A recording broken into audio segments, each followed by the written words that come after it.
This episode will deal with sensitive topics, including but not limited to transphobia and violence, and some of this material our listeners might find unsettling.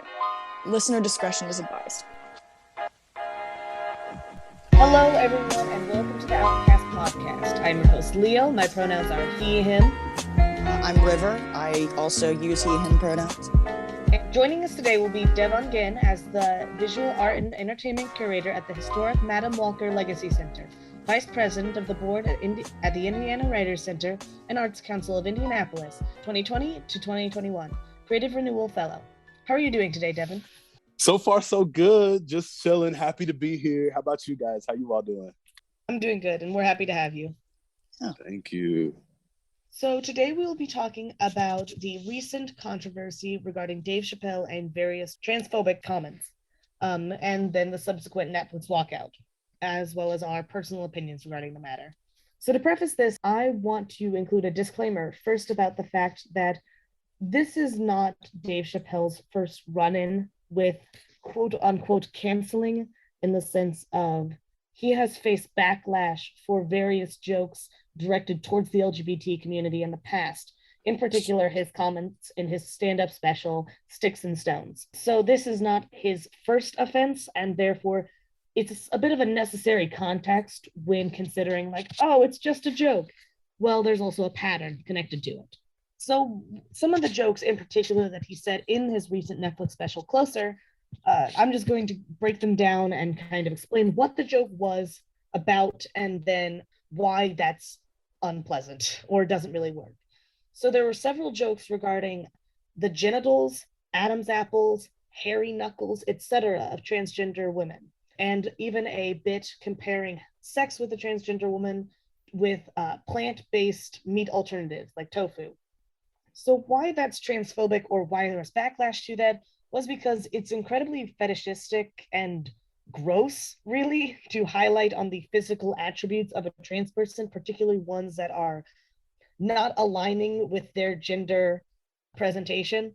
Like the hairy knuckles and the Adam's apples are often things highlighted to say, oh, these are ways that they're gross and not like real women. It's just rude. And I feel like I shouldn't have to describe why talking in depth about strangers' genitals is not something that's really appropriate or comfortable or a thing you should do. But it is particularly insidious with trans people because genitalia is often highly focused on, and we are made to describe our genitalia every time we have to come out to one another. Or not to one another, but to people. I often talk about the fact that it's like every job interview I have is like a private disclosure of my medical history.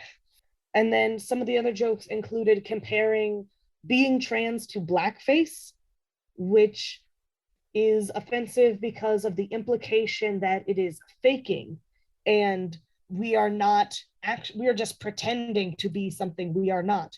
We are putting on an act and everyone else just has to accept it because of cancel culture, which I think most listeners of the show probably don't need that explained why that's uncomfortable, but yes, that is a transphobic idea that people are just putting on outfits or putting on makeup and costuming and are not the gender they claim to be.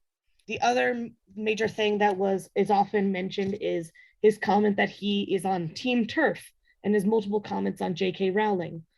And the idea of that, for those who don't know, is TERF stands for Trans Exclusionary Radical Feminist.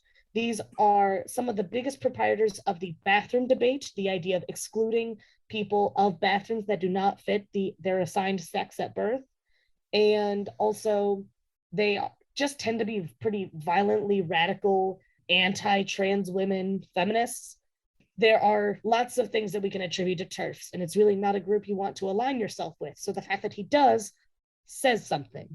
All of these are examples, but another thing to point out is that a predominant portion of the whole special was about anti-trans or anti-LGBTQ jokes. So that's another bit of context for why it's not one or two jokes, but rather a history and excessive amount of them. So, and I want to also give a disclaimer that at the podcast, we like comedy. We are not saying that no jokes can be told. We like comedy and have a hit, and acknowledged that there is a long history of varied comedy about a lot of different subjects. So we're going into this with an open mind. However, we do have our concerns and things that we find uncomfortable and want to talk about regarding this special. So to start from the beginning, I want to ask, when did you guys first hear about the controversy surrounding the Dave Chappelle special? And what were some of the reactions you saw on social media? For myself, I will say I don't remember when I first heard about it. It was honestly, I heard about it kind of secondhand. I never watched the special myself and didn't even really see news articles about it. I just kind of heard about it from social media largely. And it was just like, oh, he said something transphobic, whatever. Okay. I didn't look into it too much. And then I actually heard a lot about it from someone who was supporting Dave Chappelle, was actually my first real exposure to what was talked about, a social media activist named Sean King, and his discussion of why it was kind of about a bunch of things regarding cancel culture and the LGBT community, etc. But I will admit it didn't entirely shape my opinion on it. What shaped my opinion more was the comments under that video that were all talking about like how, yeah, the LGBT have gone too far. The alphabet people are getting too big for their britches. They're controlling everything. Just kind of pretty nasty rhetoric against trans people, which to me said more than the special itself could. Because to me, it said that it's not about Dave Chappelle's personal opinions. It's about who is reinvigorated by those opinions. And how do those opinions from someone that a lot of people respect affect a crowd, I guess. So, River, what were your thoughts? I heard about this. I like prior to Sticks and Stones, I was like a really big, like I loved Dave Chappelle and his comedy. I'm a big comedy guy. Kind of always have been. He's someone that I like has always had very like interesting takes, and like as a white person, like being able to gain perspective without having to like do that white people thing of like asking all of your friends that you know who like have experienced that kind of, because that always feels kind of shitty. I've been a big fan of his for a really long time, and I watched Sticks and Stones, and I was like there are some things that I'm kind of the kind of person who in comedy a lot of the time I'm like, yeah, but it's a joke. So like if you're getting offended about it, you're the problem. And then I realized a couple of years ago that like, oh, I'm the asshole. So I kind of wasn't planning on watching this special until we started planning for this episode, because I am one of those people that's like chronically online, and I saw it like trending on Twitter before I even like knew that the special was out already. And I think one of the first things I saw about it was like responses to the people who work at Netflix like kind of defending this special, and that thing where I can't remember the name, it's escaping me right now, but the response was basically, well, we don't think it'll increase violence against trans people, so we're going to leave it on Netflix. Like that was my cue of like, oh, this is something that I will not be watching for sure. Fast forward a full month and here we are. Devin? Yeah. So, I mean, honestly, I really didn't pay much attention to the actual rollout. I learned about it through social media also, and I decided to check it out because I'm just going to be frank, I love to support artists of color, problematic or not. I love the idea of being able to separate the art from the artist, but I mean, I'll be frank, I'm not a big comedy guy. I just knew that I wanted to understand where he was coming from. I'm a big proponent of, listening to the quote unquote other side. I love to hear polarizing views, people who have different opinions than me. So it was twofold for me. And I've just been kind of Dave Chappelle adjacent ever since, all throughout the early 2000s, in my preteens, when you could back then turn on Channel 25 and see Comedy Central. So I've always, my friends would know about Dave Chappelle and would talk about him. Oh, did you see this show? And never really cared, but I support him nonetheless. how and ever, dude is very problematic without question. It's really cool that we all came from different perspectives coming at this. Someone who's relatively into comedy, someone who's super into comedy and a Dave Chappelle fan, and someone who's not really into comedy or Dave Chappelle. And then, so the next question I wanted to talk about is that one thing that is apparent in his special is that Dave Chappelle equates the LGBT community with white people. Towards the end of his stand-up, he asked the LGBT community to not punch down on Black people. Why does he not recognize that there are Black people within the LGBT community? Does this speak to a larger issue that the movement for LGBT rights is seen as a mainly white movement? Do any of you guys have input on that? I will acknowledge that both me and River are white trans men, Yeah. and so we are coming at this from an obviously biased perspective, but still, I think that we can speak on it from that perspective. Like in the special, he makes a point of talking about like LGBT people are minorities until it is convenient for them to be white again. That's something that he mentions in there. And I think for sure that it is a safer thing for white people to be the face of LGBT based movements, right? Because we have the added benefit of not being people of color. And that makes us, I guess, harder to persecute in the eyes of like the government. Because it's not like a visible thing. It's easier for us to kind of move under the radar and speak out. And I think that's a thing that like the most visible queer like representation and community is largely white, because it's safer for us to be like out and be proud, I think is a big part of it. Yeah, and of course, I don't want to speak on behalf of Dave, but it's just simply ignorance, not in his defense, but as an objective fact. The Black LGBTQIA community has been historically marginalized, especially within our own community. Also, unless you're close with a Black queer human, you'll assume that the broad community is represented in media, and honestly, it's largely white. So it's just like a lack of knowing on his part, or and the idea of not caring to know. But from the outside looking in, I can see how folks would assume, okay, anything that is gay, anything that is queer, anything that subverts heteronormative standards, it's exclusively white, which isn't true. And to your earlier points, it diminishes us as Black queer people. And that is a very good point. Obviously, I do think that the impact of the media is very strong in this instance. The least marginalized of any group will always be at the forefront of an issue, in the sense that cis, white, gay, privileged men will be at the forefront of the LGBT movement, in the way that maybe privileged upper class Black men will be at the privilege of a racial movement. Whoever has the most privilege within a movement will be at the forefront of it. And I think that that's probably why the LGBT community seems like such a white community. I also want to acknowledge that he does have a point there on the issue that sometimes it does, like on his point that it seems like certain times some LGBT people do take advantage of their white privilege. First of all, I think sometimes it's an unconscious thing.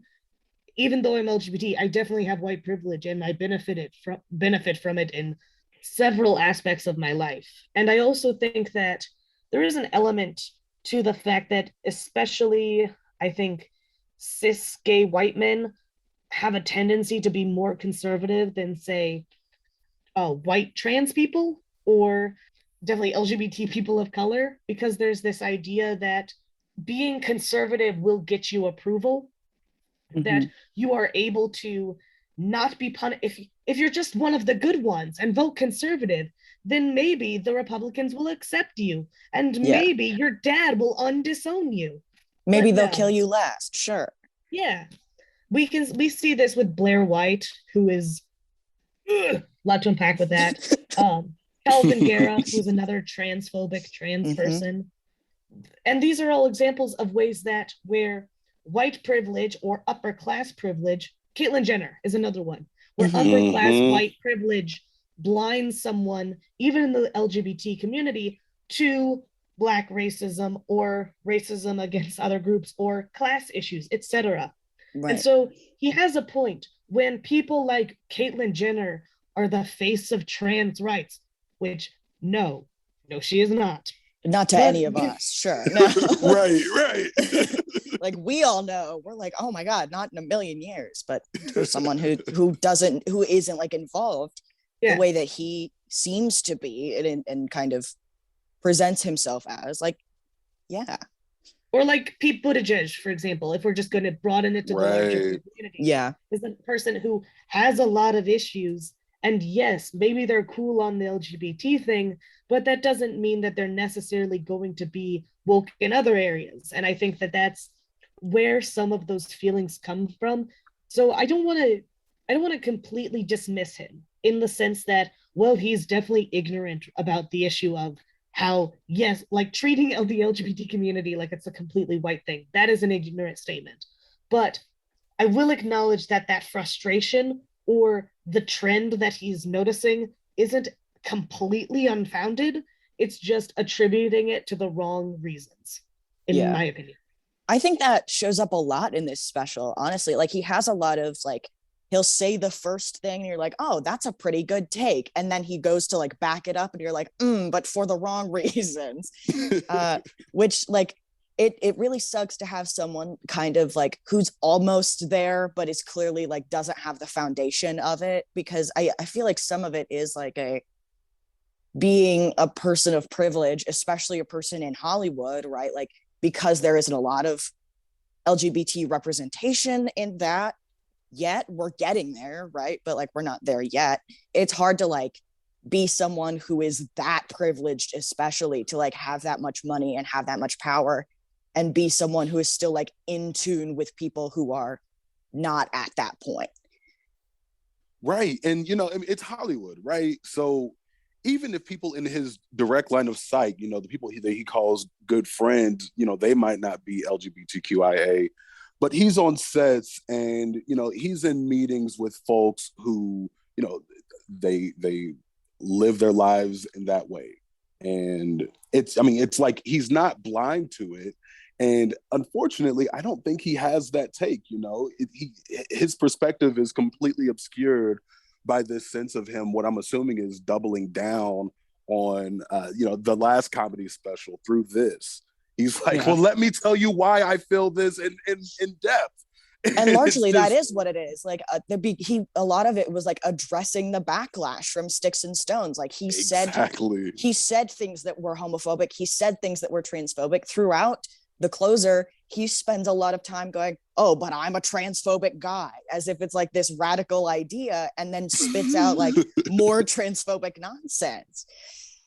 I don't know. It very much feels like it's coming from a defensive position, right? Like I don't think it's a blatant like, I hate these people and here's why. It's more like people are accusing me of this thing and I don't fully understand like why they think that. Like I think it feels like he's interpreting it as an attack rather than like a critique, and like is fully going on the defensive and doesn't really know how to like do that with nuance almost. I think you're absolutely right. I mean, closer is his response to Sticks and Stones, and it's an open letter to the folks who criticized him.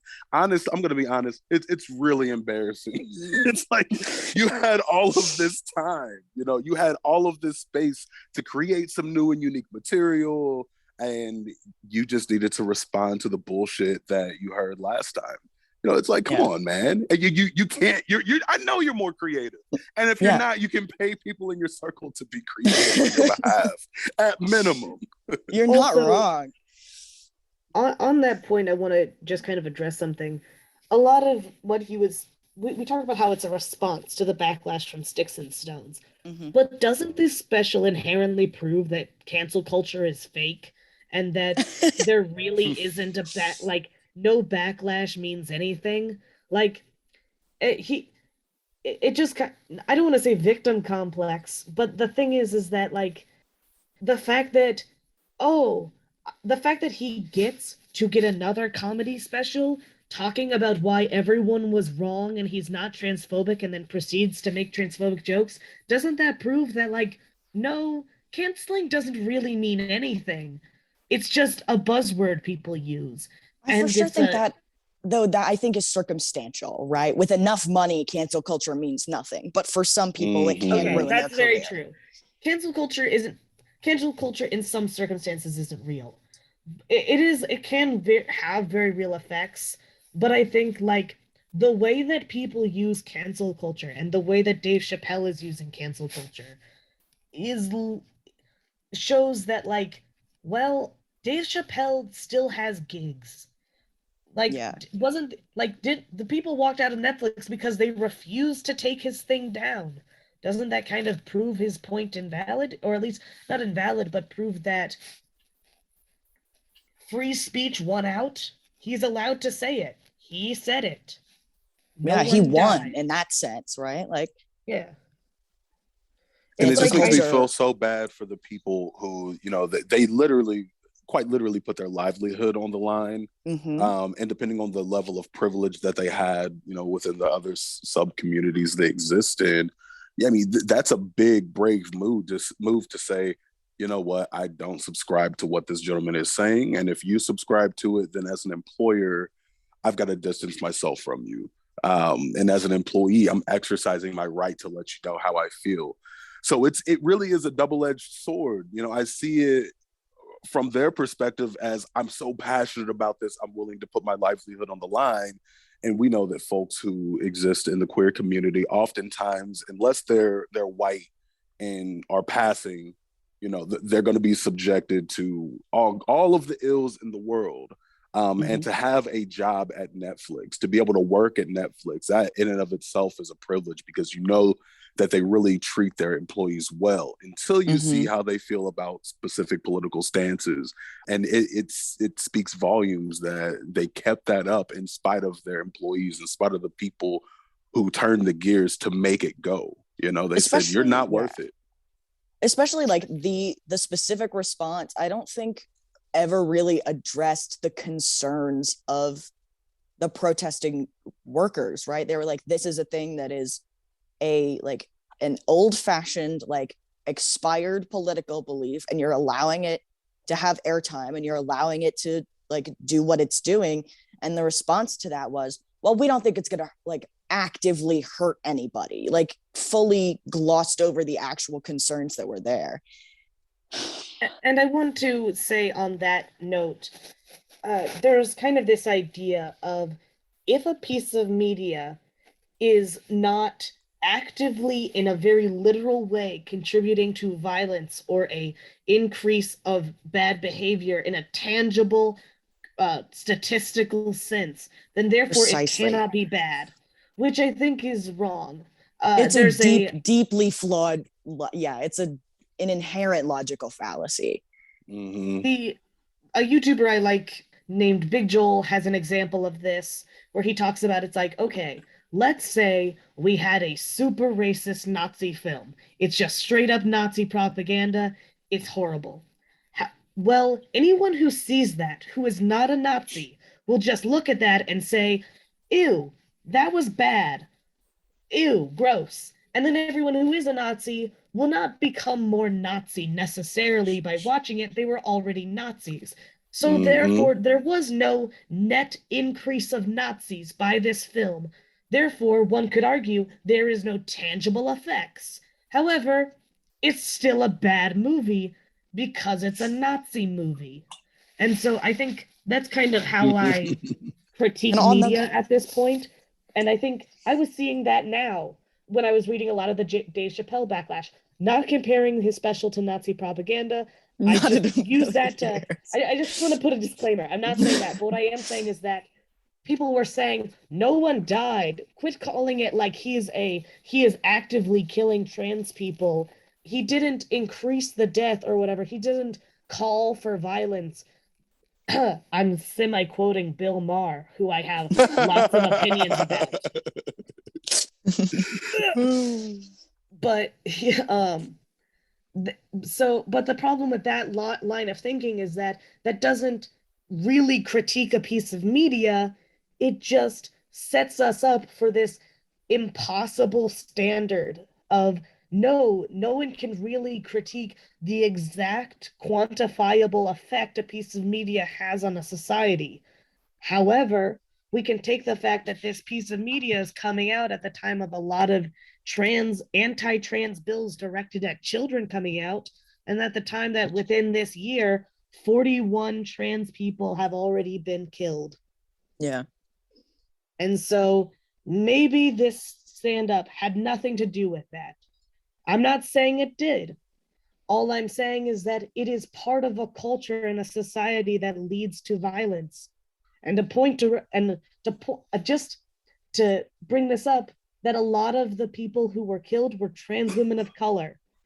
And that's something that Dave Chappelle doesn't seem to acknowledge, that the people hurt most by violent transphobia and TERFs are trans women of color. That's right. It's really like an intent versus impact conversation. You know what I mean? Because, even if his intent was just to say what he said, the impact so negatively affects the Black trans community broadly, trans men, trans femmes, non-binary folks. It's just inherently bad because it completely subverts what the general populace sees as the binary man, the binary woman. And he thought he was just making jokes. He thought he was just doubling down. But little did he know, or whether he knows or not, the folks that subscribe to his messages are quite literally ready to put a bullet in the back of somebody's head for being different. He cares not. He's like, I'm making money and I'm saying what I need. I live in a country that promotes free speech. I'm going to say what I need because I'm a free man. And then it's just, the sad part is there's a complete lack of care, a lack of tact when it comes to recognizing that his language is harmful. It's really messed up. Not only does he refuse to acknowledge that his actions are harmful, but then when people like call him on it, he pulls the snowflake narrative, right? Like constantly, he mentioned that several times in this special that, oh well, this, like, it's the whole like this generation is too sensitive. They wouldn't have lasted a day 20 years ago. Like, I have a lot of issues with that stance in general, but same. There are a lot of things that, first of all, most of us wouldn't have been able to live more. Like, most of the kids that are like our age are like, absolutely not. First of all, technological advances are a thing. So most of us wouldn't have like at this level of comfort. But also it's a thing about like the way that society develops, like saying the same thing. I'm trying to get this out in a tactful way, and words are failing me right now. I'm so sorry. It's just kind of a thing of like, it feels like it is a bunch of people desperately trying to stall progress in the name of like traditional values that were problematic to begin with, but everyone just kind of ignored it when it was popular.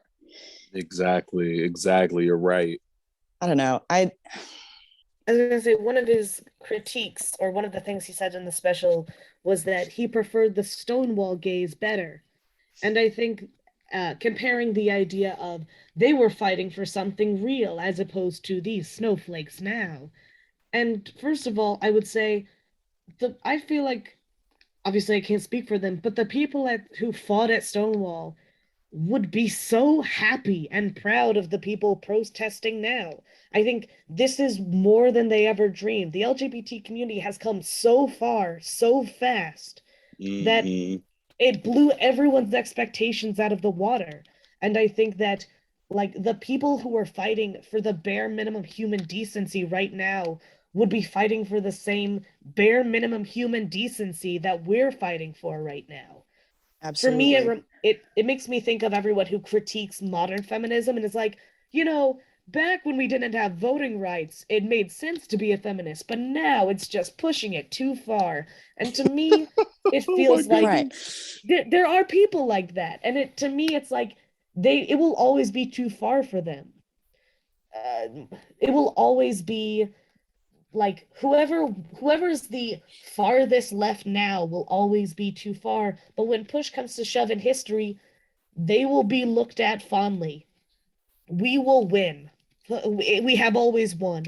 Progressivism, either at a fast or slow pace, always wins out. I And I think think, you're right. Go ahead. No, I was just gonna say I think you're right. My goodness, this generation, it's just beautiful to see, right? Uh, the combination of quick knowledge, right? You've got this rectangular device in the palm of your hands, and you can access any bit of information that you want. It's quite literally at your fingertips. And I think the exposure, it's bred a lot of discontent in people. It's bred a lot of melancholy, but broadly, I feel like this generation is a generation of compassion. We see the potential for hurt in the world, and we work to eliminate it. I mean, not just in the world, but also in the people, right? That's why we have safe spaces.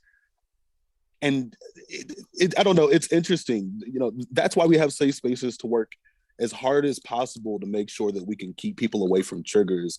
And in the other hand, that's why we've got brave spaces where people can enter in with an understanding that this is a judgment-free zone meant to encourage dialogue. And both spaces are liberating and necessary. That's something that you haven't really seen in past generations. There's this idea of respectability and, don't say the wrong thing. And, this generation has said, fuck that. I've got an opinion. You're wrong. I'm right. And I've got plenty of citations to back that up. I think the biggest issue, though, is because we have access to like the biggest library in the world. Some people like the downside of that library is that it doesn't automatically filter like facts from fiction, and so a lot of people will who have like those harmful and like detrimental opinions will do the same thing. They'll find the stuff that backs them up even though it's inaccurate, and they're standing in the way of progress, and they'll call us names until we die as martyrs, and like they'll use their fake information to back themselves up until they can't anymore. And that's a really frustrating thing, is that I think the most vocal people from older generations who are trying to halt progress will always somehow manage to be louder than the majority, even if they're right. And I think Leo's point earlier about how the generation of Stonewall, the people who witnessed it and heard about it and got to live in an era when it was happening, would be really proud and intrigued with the level of freedom that people feel to say and do what they want, to walk and act exactly how they like, with still recognizing that there's plenty of ridicule. But there's this level of freedom that I think when they would see what mainstream television looks like, and how people are being uplifted and how folks are being represented. I mean, of course, they would recognize, it's still fucked up. There's still some problems, but my goodness, it's good to see somebody that looks like me living their truth, on television, telling their truth in a book that's widely publicized. I think there's something special about that. But really, it also feels very cyclical. It's like we're still talking about the same shit. We're still dealing with the exact same issues, and nothing has changed outside of, people are still going to try and harm me for being queer, but at least I get to open up a book and read about myself. I get to turn on the television and see myself. So there's still so much progress to be made, and I know they'd be proud, but they'd still say it's fucked up, and they'd still want to take to the streets to protest. Absolutely. Yeah. So, River, you made a point where you said, ridicule you until you, ridicule us until we die and then make us martyrs. And that kind of led me to the next point I wanted to ask about. How do you feel about Dave Chappelle dedicating part of his stand-up, his most recent one, to the late trans comedian Daphne Dorman? I got some thoughts. Look, it sounds a little bit fucked up, but it read to me kind of the same way that like racist white people will be like, yeah, but my black friends think I'm funny. They say it's okay, so it must be. Like he talks about her in a way of like, the way like some of his final jokes of the special, where he talks about her daughter, and he says something to the effect of, and one day I'm going to find Daphne's daughter, and I'm gonna tell her I knew your father, and he was one hell of a woman. And he was like, and you might be offended, but Daphne would have loved that joke. I wanted to scream. It's like, oh, but Daphne would have loved that joke. First of all, you don't know that she's dead. Right. She Keep can't her like, name and out of your mouth. she cannot defend herself, and that's something that like maybe she would have thought it was funny, but we can't know that for sure. And at this point, we kind of just have to take your word for it. That's like that's kind of my whole thing of like people attributing like, oh, such and so person who died a while ago would have thought X was funny. Like you can't say things like that without like firm and concrete evidence, right? Because they can't defend themselves if you're wrong. And it's Ronald like, how Reagan. are you just going to show a complete, you know, like a really strange and obscure clip of this wonderful human being, you know, who wanted to just really break bread? That's how I interpreted Daphne's presence there. You know, she was like, you know, I want to break bread. You have different and opposing views. Let's have a conversation. I don't think that she was intentional with the fact that, you know, perhaps what I'm saying might make it, you know, might be fodder for the next stand-up special. You know, that might not have been her intention. And it just feels so sad that, you know, she's not here to defend herself or, you know, to positively or negatively to back him up. Because again, just like, you know, Angela Rye, she'll say all skin folk ain't kin folk. You know, same for the queer community. You guys had mentioned Caitlyn Jenner earlier. You know, it's cocky and unrealistic to expect Daphne to speak for, you know, the totality of the queer community, just like, you know, cocky and unrealistic for me to expect Dave Chappelle to speak for the entirety of the Black community. And it just felt out of place, you know, completely out of context. You know, leave Daphne alone. You know, she wanted to break bread with you, and it just felt so inauthentic. I mean, that the whole set was cringe, but the moment like you said, River, it's like, oh look, I've got a Black friend. Oh, my sister's gay. It's fine. No, like, shut up. You're ignorant. You make no sense.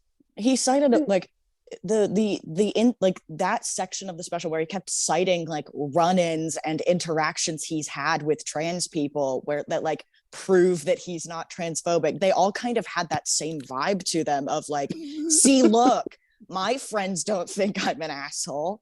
And it's embarrassing. Like, of course she didn't call you on your bullshit. Like she was making a point of like, yeah, like you said, breaking bread. And he mentions at the very beginning of talking about her that like she was a big fan, and he was like, and did he say like, I think it was like idolized was the verb that he used. He was like, I was like her idol or something. Like, of course, if you said, a believer.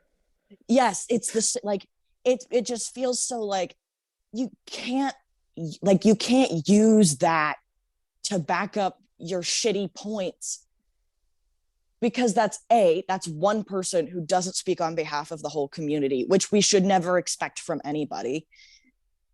But not only that, it came off as like almost like disgraceful to the way that she, I don't know, maybe that's just my interpretation of it, but like he led that bit of like, she was a big fan and that's how we met. And then he went and like immediately made fun of her, was like, and I let her open for me and she bombed so bad. Like, you're just adding insult to injury. First of all, why would you do that? But I don't know. No, it's like, so ridiculous. I get it, but like he was using it to make his point, but it for sure just felt like rubbing salt in the wound. Like there's no need for that. And see, it's okay for Daphne to be his fan, right? Like, we're allowed to like what we like. And feel free to judge me for this. I'm going to be transparent. You all may know of Azalea Banks. I love Azalea Banks' work. Shitty human.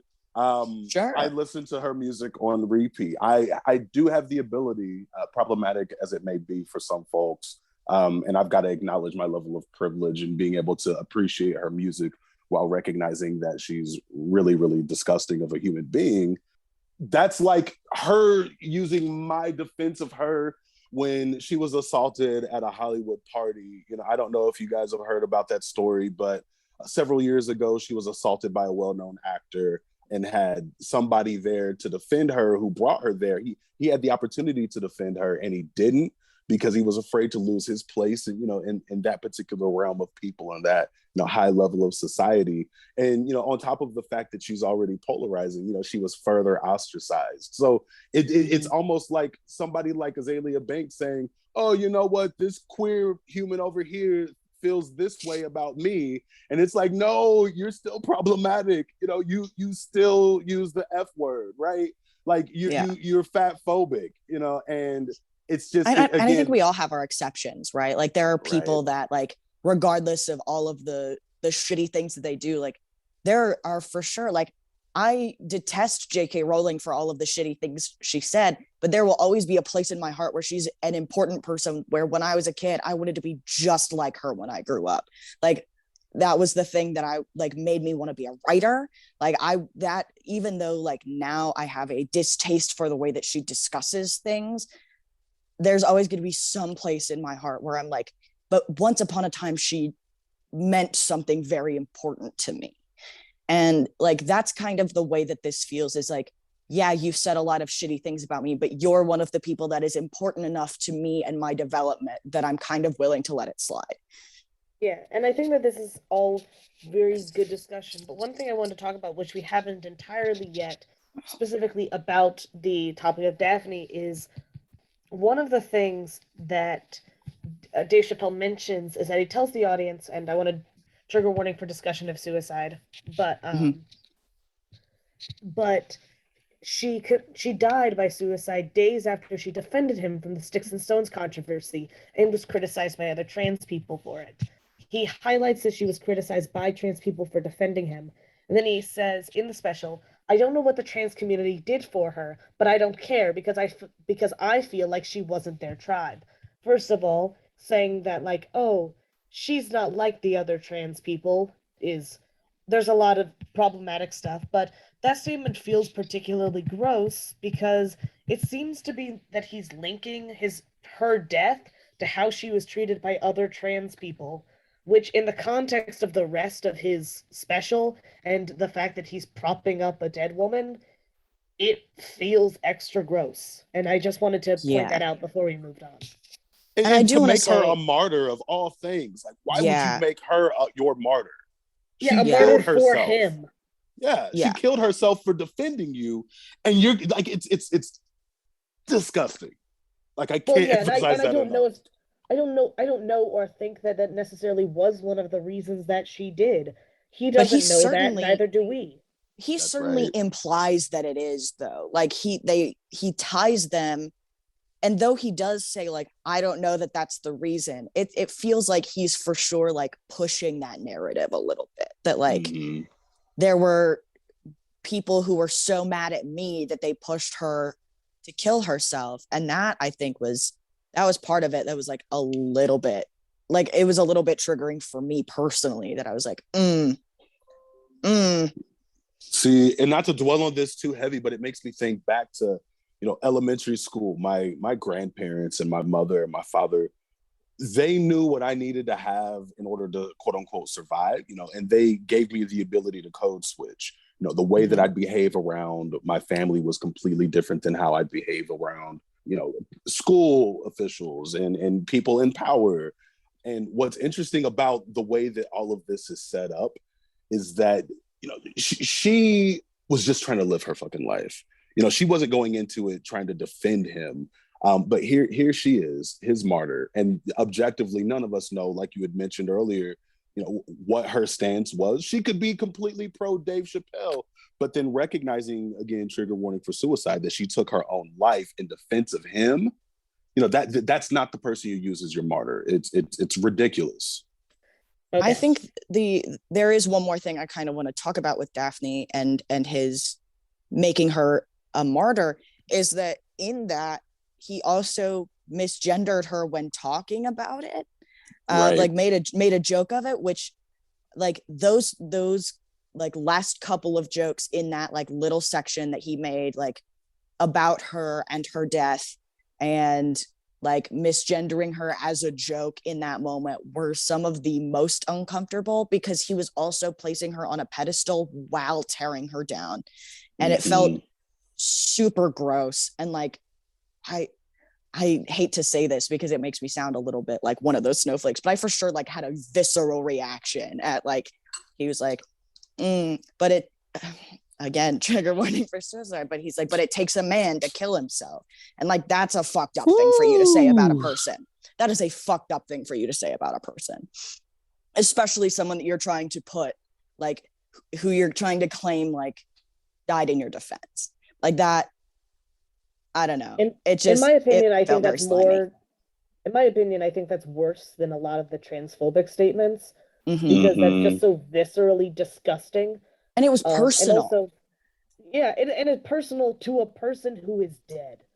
Like, do I make a lot of jokes about like desecrating Ronald Reagan's body? Yes, but but the thing is, it's just like as a trans person, being misgendered after my death, having the wrong name on my headstone when I can do nothing about it. That's my worst goddamn nightmare. And the idea of him doing that to a woman who took her own life in particular and making jokes about it. Yeah, no, that's disgusting. And honestly, it realizes that fear. It's horrible. Yeah, it was horrible. That's right. It does. That feels like the worst thing in the whole special, personally. I had a real big issue like with kind of the impersonal jokes about trans people. Like, I'm not gonna lie, I found a couple of them a little bit funny, just because like maybe that's like a Pavlov thing where I've enjoyed his comedy for so long that I'm like, I know this is supposed to be funny. But like there were a couple of things that I was like, yeah, it's impersonal, it's not hurting anybody. But this segment that he kind of dedicated to her felt so like, I kind of personally went into like reactionary mode where it just felt so insanely personal for someone that I personally never knew. But like, God, yeah, that's like a nightmare.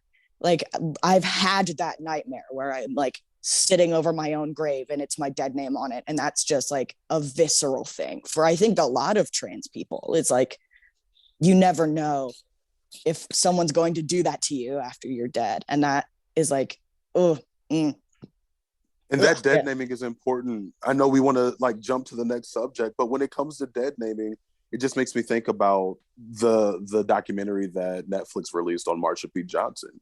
The people that she was closest to, her family members, were dead naming her. You know, and it's like no matter what level you're at, you know, folks will go out of their way to punch down, whether they're a comedian or folks in your just general life, intentional or not. You know, it's there's this level of anxiety that I believe comes with our trans and non-gender conforming siblings. You know, that this fear is real. You know, that's why I want to stress the importance, as a super side note, put together a living will, like make it very clear what you want to happen post-mortem. Oh yeah, because otherwise don't let your family do that to you. Yeah, don't ever. You're at their whim. It's just a way to take back some power.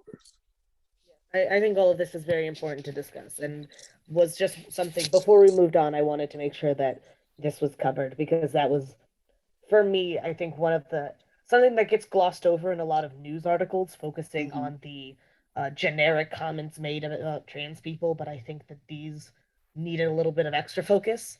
They could have its own podcast, dead naming and not honoring the legacies and lives of trans people. Like that's it's a whole other like hour-long podcast. Yeah.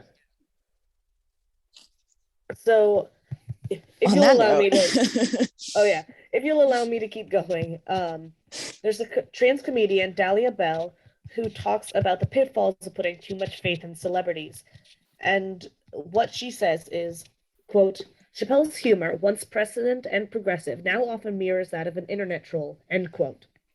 So have you experienced a situation where a public figure you look up to has let you down?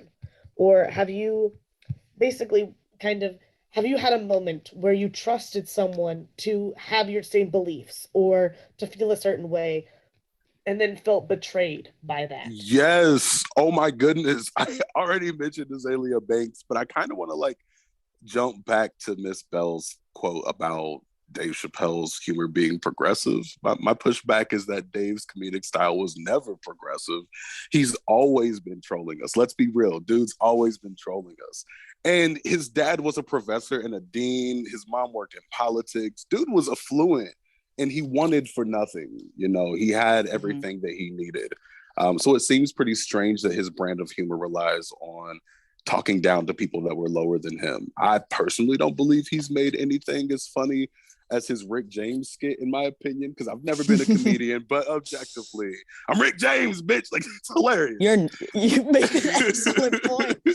I just, to go back to Azalea Banks, she makes music and often collaborates with people who are queer. She makes music for us. You go to a queer club, of course, before she started making most of her raunchy statements, and her music would be bumping. And frankly, even now, you go to a club, you'll still hear 212. You'll hear all of her club bangers.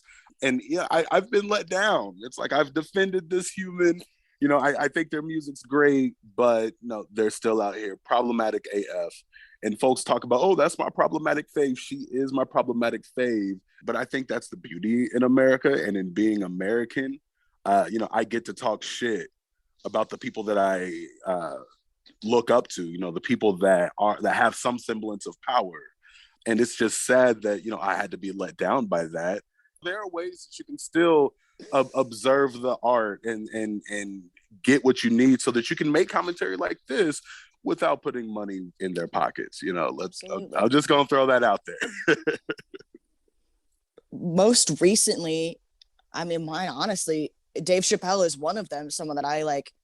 I enjoy comedy. I'm a big, like, the minute I see a new special on Netflix, I'm like, that's going on my list. I'm watching it later this week. I like used to religiously watch SNL. Like, it's some of my favorite stuff. I see, like, comedy is obviously like an art form. We've kind of all established that as a society. Like, comedy has always been kind of, for a really long time, was one of those things where I think it's Aaron Hansen who, like, was talking about on some podcast that I was listening to, talked about, like, for a really long time, he would tell, like, those, like, kind of like dark humor jokes that people tell that, like, are deeply offensive, but, like, kind of make light of it.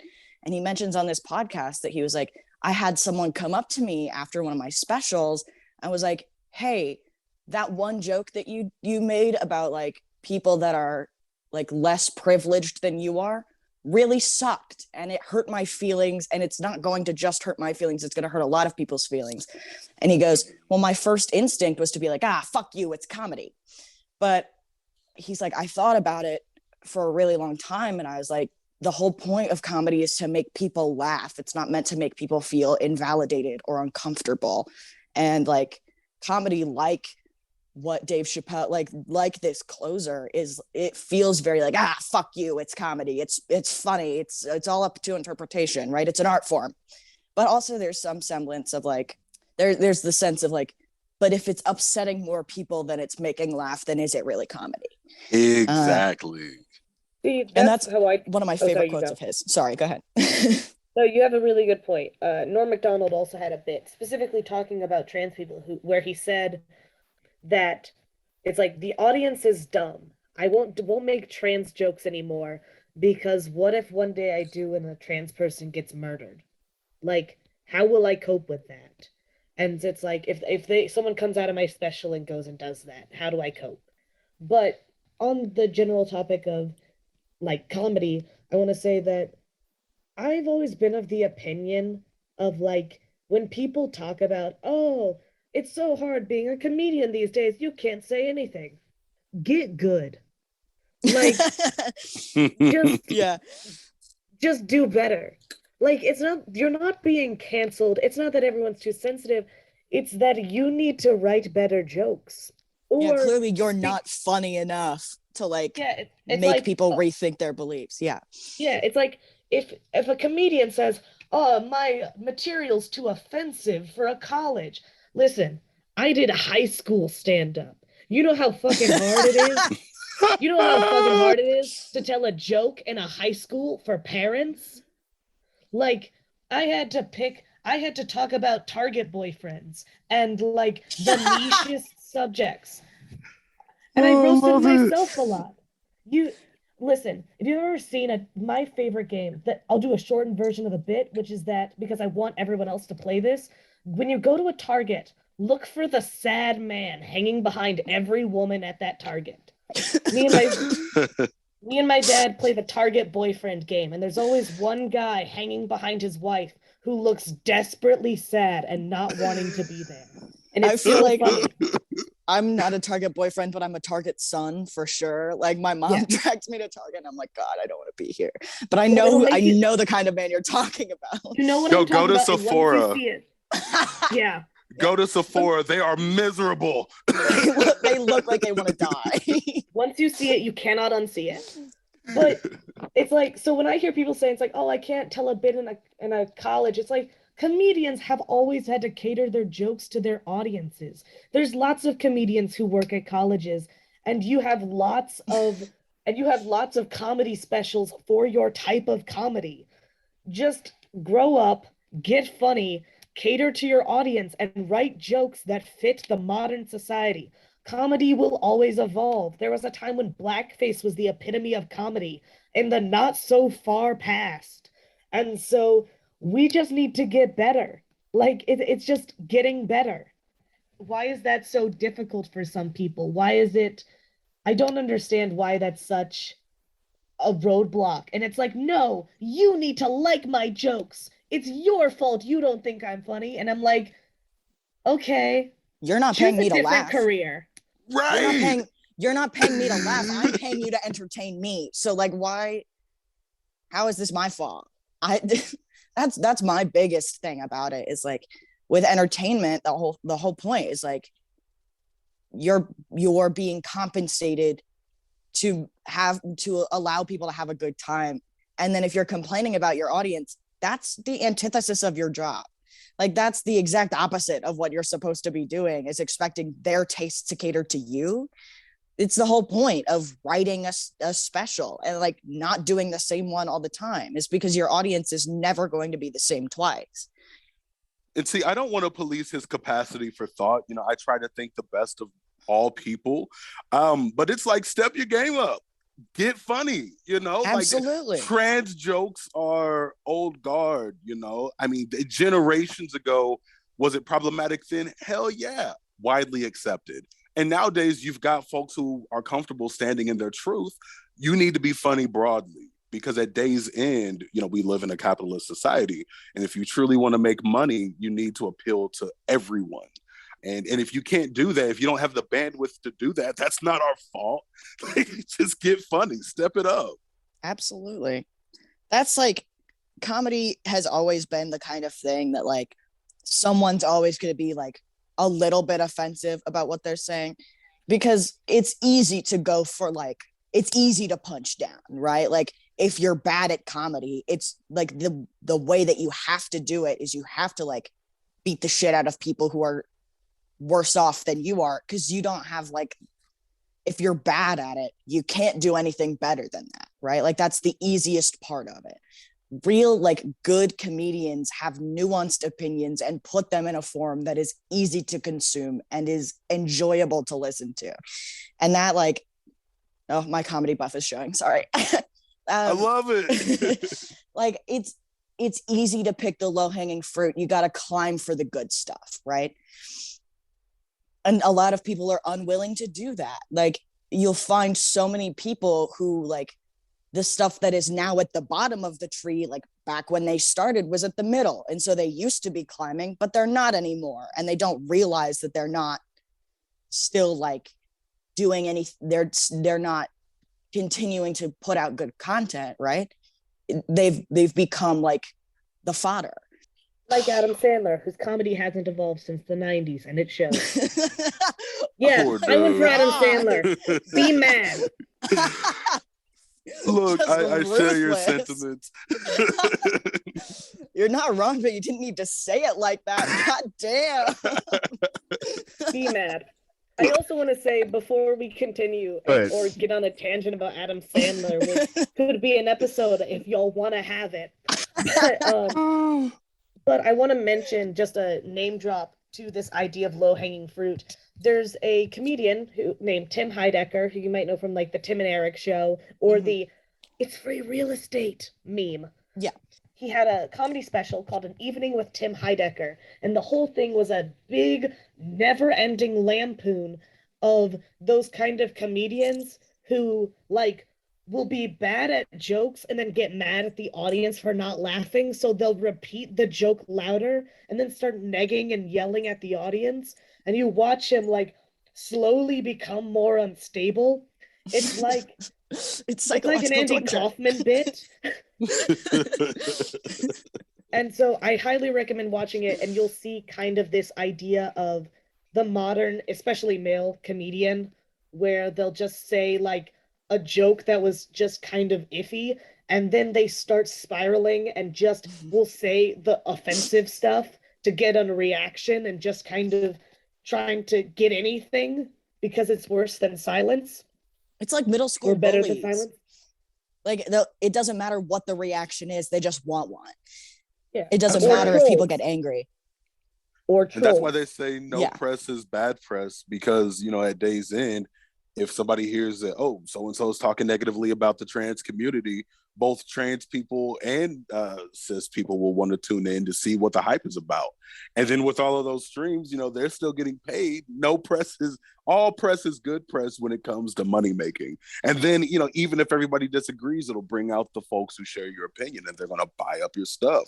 I mean, it's interesting to see how it all plays out. It's weird. You gotta I love recently, capitalism.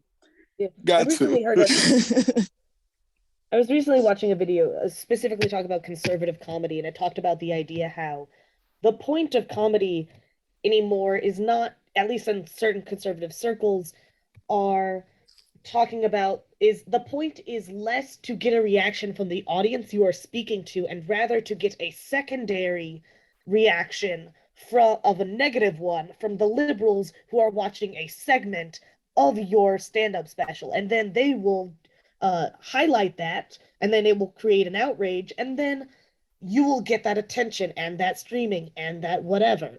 Mhm. It puts People them on a people figured out stage negatively. people figured out the YouTube commentary genre very quickly, that like if you say enough offensive shit on TikTok, somebody is going to make a video on you. And despite how many times that creator will say, please don't go and give this person views, they're a bad person, you're funding the like you're fueling the fire. Like those people are always going to be like, yeah, but is there context I missed? Yeah, but is there more like stuff that you weren't allowed to put in your video? Whatever. And that, like, in the beginning of it, like the likes of like Jarvis Johnson and Cody Ko have always been people that are like, I really enjoy that like genre of YouTube because it allows me to like consume media that is problematic so that I know to avoid it. But there are always going to be people who like tune in and are like, how much worse can we make this person? And those people who see videos about themselves will be like, so now I have to say even more unhinged, off the wall shit so that someone else will make a video about me, or this person will make another video, whatever. Anyway, I think, YouTube. yeah, I think this is a really good conversation, and we could get into comedy theory for like 40 Mhm. hours, but I still like the idea Easily. of get good. Yeah. So there the there are next two question, ways about it. It's yes, be there are two better and ideas. the like whatever bullshit I'm on. Uh, so yeah, so the other thing I want to talk about is, as we talked about kind of very briefly, following Dave Chappelle's transphobic comments and the refusal of Netflix to do anything about it, there was a mass walkout by trans content creators and their allies who worked with Netflix. And I wanted to ask, what can we learn from that and Dave Chappelle's respective response to it? And how can Netflix respond to the controversy itself? Well, they responded to it really poorly. I remember like reading about that from like a Hank Green tweet or something. Like pretty much everybody, I remember that day on Twitter where everyone was like, look at what the Netflix, like the people in charge of Netflix said, look how fucked up this is. And a bunch of people were like, yeah, but what are we going to do? Like boycott Netflix? It's like the streaming service of the modern age. What the fuck else are we going to do? And they handled it, I think, very poorly. like the response to it from the people in charge was essentially like the thing that we talked about earlier was like, well, there's no net increase in active violence, so no changes. And that sucks a whole lot.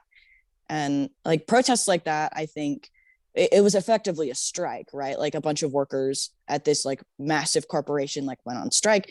And like that's a thing that's been working pretty much for as long as the idea of going on strike has been a thing. It almost always works until like recently, where like and again, like you gotta love capitalism in that, like I remember, I'm gonna do some history class references real quick. See if I passed AP US history, I'll be fine. Where like what were they called? Was it like they had like backups, like when they were anticipating that workers would go on strike? Was it like, oh, I know God, I don't know if it's backups, but I know scabs are scabs. usually Yes, yeah. that's exactly what I'm talking about. Mm-hmm. Where they would like keep, and that's kind of the way that it felt, like the way that they kind of addressed it, were like with the workers was like, but more people are dying to work at this company, like you're expendable, you're just labor. And it that just goes to show, like, you know, how small the minority of queer folks are. mm-hmm, And then, you know, it also in Netflix as mm-hmm, employees. But and it also makes you wonder, you know, how many queer folks decided to, you know, uphold their livelihood over their integrity. You know, right, how many of those folks could afford to do it? In my opinion, all protest is good protest. Power to the people. I support them. But Netflix, they've created a monopoly of sorts. You know, they're not the mm-hmm. only streaming service. I embarrassingly say I subscribe to many streaming services, and I I feel like love that's this. the norm at this point. Right. You know, it's like that's our cable now. You know, we don't pay a Yeah. monthly bill to a cable company. You know, we pay it to all these streaming services individually, which is Mm-hmm. good to tailor it. But, you know, it's just, you know, it's a shame that Netflix, you know, this company with so much power, you know, this company who uplifts LGBTQ issues, you know, through documentaries and all of these other activations, you know, they are failing their employees. At day's end, it's like a slap in the face to the folks who walked out. You know, they didn't feel empowered by their employer to trust their employer enough to see them as human beings. They see the money before they see the people. And Exactly. Netflix did this knowing that they had the power to have this peculiar stance. You know, they can afford to do it. That's a very good point. And one thing I want to talk about, like, because we've talked about the Netflix response and the protest, I want to talk about Dave Chappelle's response to said protests and walkouts.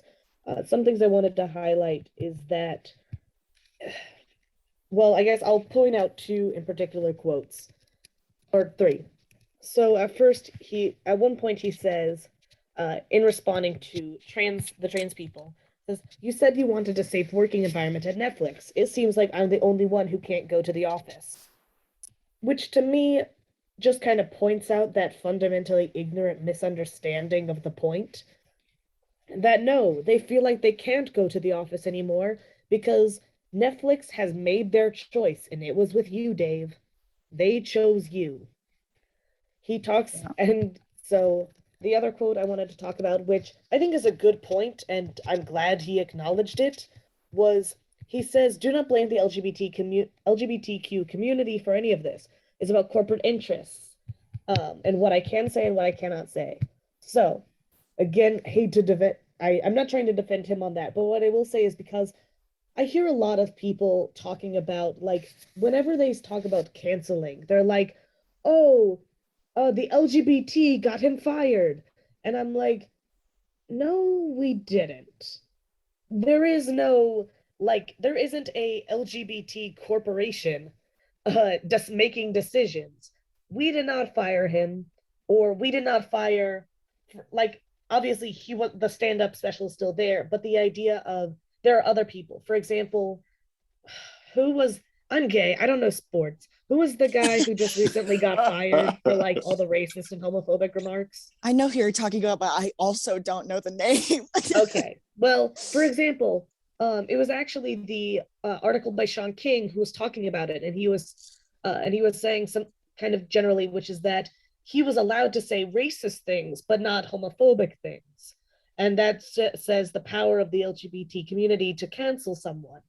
And okay, lot to unpack there, but I will say that it's like it's not our fault that we got mad and that we pointed out these issues, that certain individual actors within the LGBT community had problems with Dave Chappelle's special. I didn't watch it. I still haven't seen more than clips, but I don't have social media. I wasn't harassing Netflix to get rid of him. So I'm glad that at least he seemed to acknowledge that, like, hey, don't blame the whole community for this. I don't think that it was a bad choice, but I think that, like, I don't know. I've seen a lot of people who seem to just think of the LGBTQ community as like a unit with unlimited power. But I think that the point is, it's like, no, it's just society. And corporations make choices in the interests of society. When people will blame LGBT people for rainbow capitalism, but no, that wasn't our choice. And no, most of us aren't into it. Yeah, most of us are not the biggest fans of it either. Yeah. And so right. And let's be real, fellas. I mean, oh my goodness. Think about all of the money, the millions that they paid Dave Chappelle. Would the combined salaries of the folks who walked out that Netflix essentially divested from add up to what they paid him? At day's end, it's all about money. It's my goodness. Hello, capitalism. Yeah. We should do an episode where we just bash on capitalism for like an hour and a half. I think I'm that'd be here awesome. For it. I think that'd be great. Sign me up. It feels like every episode that I've listened to has like skirted again on the lines of like, we all just are not fans of a capitalist society. Big fan of that, by the way.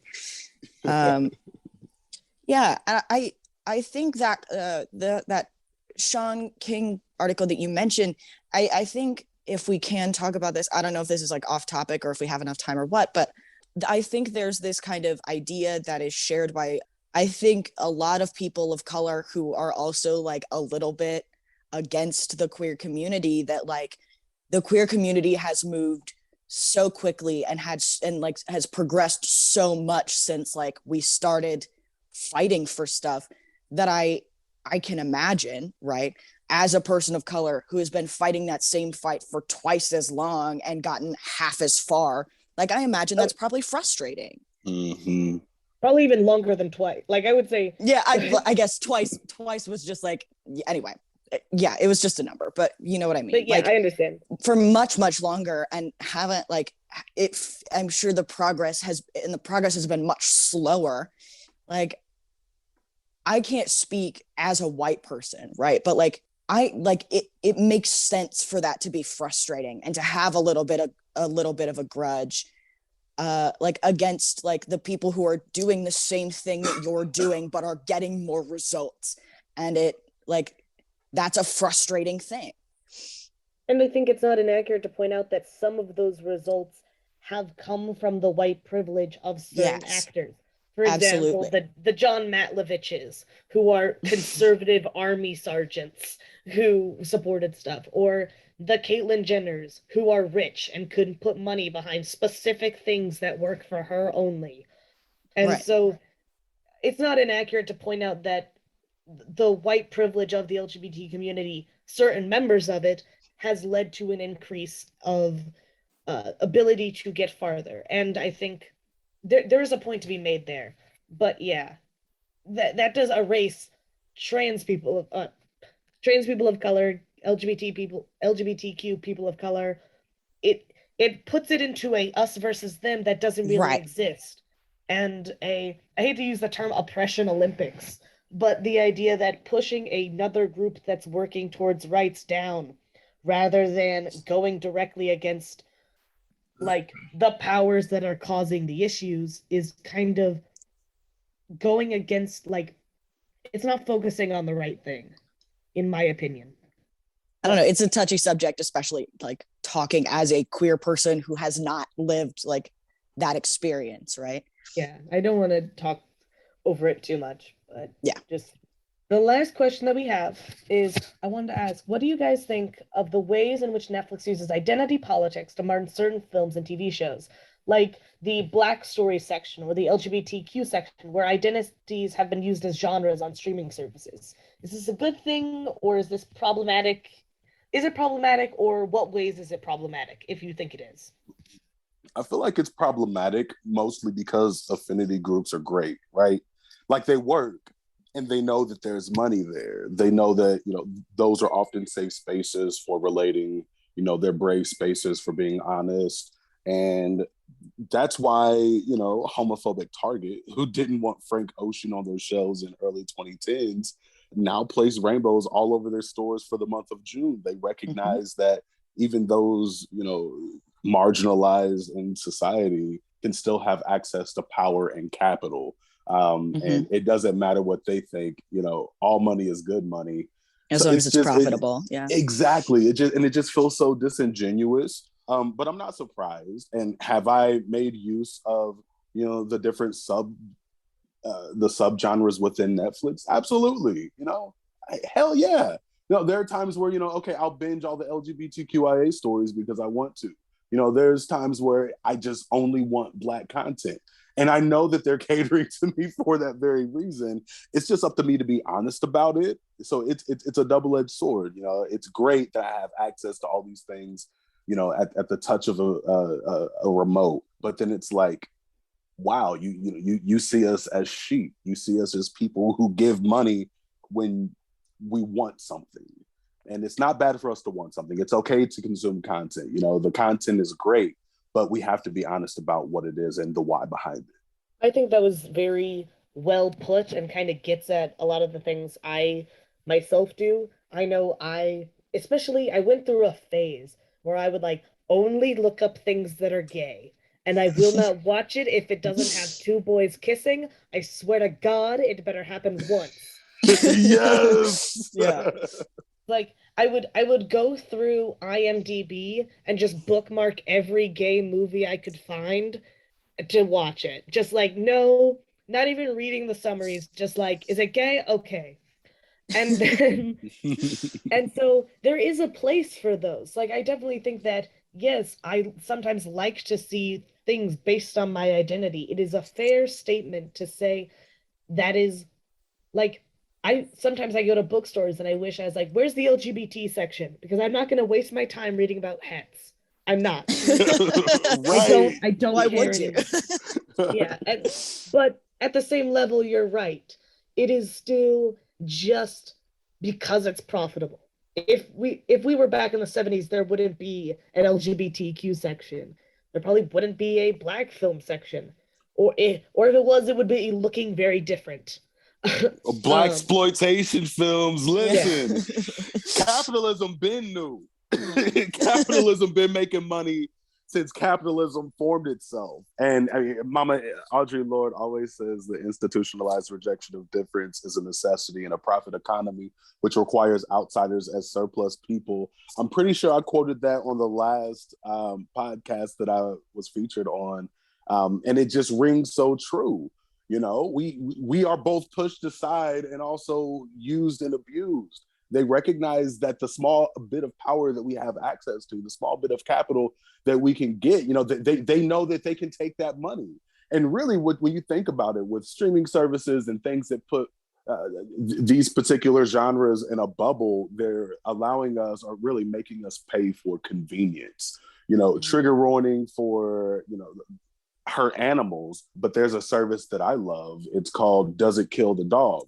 And that way you can, check out, if you are triggered by dogs being harmed in film, you can go to this website and go through the lists of the films that harm dogs and actively avoid them. Things like that are beneficial and they're convenient, and we pay for that convenience either through seeing ads or directly putting our money where the content is. And it just sucks that, great, it's convenient, but damn, I'm falling into the trap. I don't disagree. I do also, though, like we talk a lot in our representation episodes about like this kind of thing too, like that I remember like when I was figuring out that back at that point when I was like a queer woman, that I I was looking for anything that made me feel like I was being seen. And to some extent, I feel like it's the kind of thing that like younger kids who are like trying to figure themselves out, or like anyone who's not super sure but is like questioning, or it like feels ostracized by the people that they're around, right? It's a way to like to easily find that representation stuff. And I fully agree that like absolutely it's profitable and it's convenient, and it is like absolutely it feels like reskinned capitalism. But I think to some extent it also like for people who are like figuring themselves out in terms of like sexual and gender identity, kids who like are like a cultural other, like in their schools or in their communities, who feel like they are like unseen, it's an easy way to find stuff that is like affirming and feels like there is someone else out there who is like me, and I don't have to go searching for it, in the sense that like someone is looking out for me and is creating stuff for people like me. I don't know, that like that. Yeah. That doesn't negate all of the like capitalization on the cultural other, right? Not in the slightest. But I do think there is some benefit to it of like, oh, this is made for people who are like me, and so that means it is probably a safe thing for me to consume, right? That's right.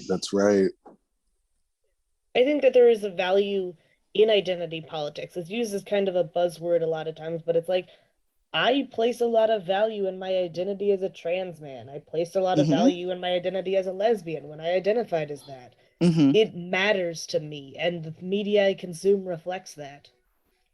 So, but yeah, capitalism bad. We hate That's a really hot capitalism. take, I know. We here on the Muncie Outreach Outcast podcast fucking hate capitalism. We hate it. Put it on the shirt. Like on the front, Outreach Outcast, on the back, fuck capitalism. Like that's the whole thing.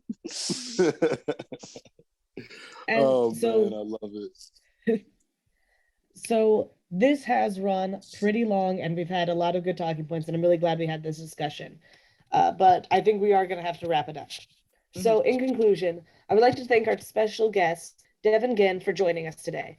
Can you give our listeners all your information about where they can find you? Absolutely. Again, I think you folks do such a good job with this podcast. It's always a breath of fresh air to hear your takes, and the guests that you bring on are super, super dope. And again, it's an honor to be considered as dope as the folks that you bring on. If you folks want to follow me, don't follow me. I'm not worth following. Follow yourself. But if you feel so inclined, on Instagram, I am at YoDevG, YoDevG. I'm the same on Instagram. If you want to find me on Facebook, facebook.com/YoDevG, all across the board. I'm a sound bath meditation leader. I'm a spoken word poet. I'm available for booking. And again, you folks are super, super dope, and I'd love to come back again.